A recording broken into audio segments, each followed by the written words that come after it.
Hello বন্ধুরা, আসসালামু আলাইকুম। আজকে আমি আমার মুরগির যে ছোট্ট খামার আছে সেখান থেকে ডিম তুলেছিলাম। তো মাশাআল্লাহ দেখেন,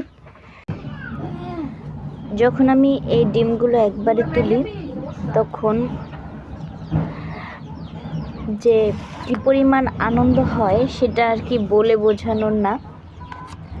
দেখেন মাশাআল্লাহ, আলহামদুলিল্লাহ, আল্লাহ তাআলার কাছে হাজার হাজার কোটি কোটি গুণ শুকরিয়া জানাই যে আল্লাহ তাআলা আমাকে যে নিয়ামত দান করেছেন, এটার জন্য আল্লাহ তাআলার কাছে আসলে অনেক শুকরিয়া জানাই আমি। আপনারাও দোয়া করবেন যেন আমি এভাবেই একটু একটু করে সামনের দিকে এগিয়ে যেতে পারি।